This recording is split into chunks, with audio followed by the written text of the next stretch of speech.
What's up guys, Mike here, the Detroit Borg with my unboxing and first look at the all-new 21.5-inch iMac. Now the big news here is the much thinner design, which now incorporates Ivy Bridge processors, USB 3.0, and the optional Fusion drive. Now the version I have here is the standard configuration, which starts you off at $1299. So that gets you a 2.7 GHz quad-core i5 processor with 8 gigs of RAM. You also get a 1TB, 5400 RPM HDD, an NVIDIA GeForce GT 640M with 512 megs of dedicated memory. Now for only $200 more, you can bump that up to a 2.9 GHz quad-core i5 and a 650M GPU versus the 640M. You can also customize from there by adding a Core i7 processor, 16 gigs of RAM, and a 1TB Fusion drive, which combines a 128 gig SSD with a traditional 1TB hard disk drive. Now, unfortunately, the 21.5-inch does not have user-accessible RAM slots. Only the 27-inch model does that. So if you want to upgrade your RAM, you're going to have to do it through Apple. Now, the packaging for the new iMac really stands out. So instead of the standard square box, we have this triangular box, which makes it much more stable for transport. They've also designed it so that the box completely opens up rather than requiring you to sort of lift it or hoist it out of the box from the top. So all you have to do is cut the tape along the back and the box will fold open forward. And inside you'll find the cocooned iMac wrapped in lots of styrofoam and plastic wrapping. The top houses the accessory package. So this includes the standard Apple Bluetooth keyboard and the Magic Mouse. The keyboard is unchanged. We still have a solid aluminum unibody design with a power button on the right side and the battery compartment on the left side, which you can open with a coin. The keyboard features all the standard Apple keys and Mac OS X function keys at the top, such as screen brightness, mission control, launcher, media controls, and more. We also find our literature packet containing our quick start guide, some warranty information, and a set of Apple stickers. You also get an Apple branded microfiber cleaning cloth for cleaning that huge glass display. Now getting back to the Mac, we just need to free it from the box by sliding the whole thing out. And you can see neatly tucked into the styrofoam behind the iMac is the power cable, which has also been slightly redesigned, and we'll take a look at that a bit later. Now with the styrofoam removed, we have that familiar envelope protecting the entire iMac. To free it, just peel the tabs at the back of the iMac, and those will then fall down. You kind of have to peel it away from around the pedestal, and you just lift it up. Now we're not done yet. We still have plastic covering the front panel. We just have to peel this along the sides.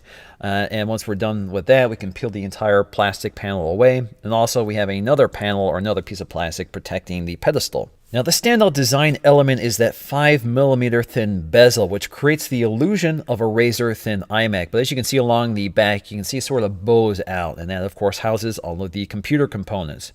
Now this is 80% thinner than the outgoing iMac, or at least the edges, but to do this they've made some design changes, such as eliminating the optical drive and moving the SD card slot to the back. They've also thinned out the display assembly by 45%. Now in most ways the design is still very familiar. We have that all aluminum unibody design with a pivoting pedestal and an edge-to-edge glass panel. At the bottom we'll find that chin design with the Apple logo toward the center.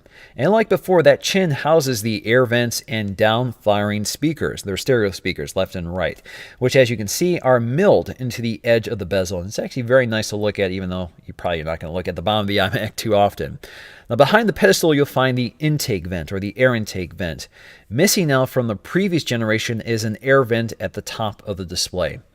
Now at the rear of the display you also find the Apple logo, which once again houses the Wi-Fi antennas so that they can function through the metal body. Now at the top we'll find our set of dual microphones, one at the top edge of the display and one right behind it on the back of the iMac. This is very similar to the Retina MacBook Pros, which also feature these dual microphones for enhanced voice recognition. Now on the front of the display we'll find a FaceTime HD camera along with an ambient light sensor and LED indicator. Now in terms of I/O, this is where we'll find the SD-XC card slot, which is admittedly a difficult location to access frequently. Now next to that is a single headphone jack, which also supports optical audio output. Now as you can see, they've eliminated the dedicated auxiliary input, although the headphone jack does support Apple's headphones. So for example, if you have a microphone on your Apple earbuds, it will work through the headphone jack. We also get 4 USB 3.0 ports, which is new to the iMac line, and 2 Thunderbolt ports, as well as an Ethernet jack. On the opposite side, we'll find the power button. Behind the pedestal, we'll find the power supply, and below that is a Kensington lock. Now, the power cable has been slightly redesigned and angled to accommodate the thinner profile. Connecting the power supply is easy, and as you can see, the iMac moves freely through that cable management system. Now, quickly looking at the bottom of the pedestal, we have an anti-skid rubber foot. This is also where you can find the regulatory information, model number, and your serial number. Now, the display resolution is unchanged, so we still have a 1920 by 1080 screen, but the LCD IPS display is now laminated to the glass. This creates less light refraction through the glass and better off-axis viewing. So it kind of looks like everything is sitting right on the glass. There's no barrier between you and the display. They've also applied an anti-reflective coating, which reduces glare by 75%, which doesn't completely eliminate glare, but makes it much more manageable. So although this is not a Retina display, the color and optical quality of the display looks very similar to the Retina MacBook Pros and dramatically improves upon the last generation iMac. So that's going to do for me, guys, in this first look at the new iMac. Definitely a very impressive design with a beautiful display. They've eliminated some features like that, the optical drive. I don't think it's a big deal because I never used it, so I'm thinking a lot of people are no longer using it as well.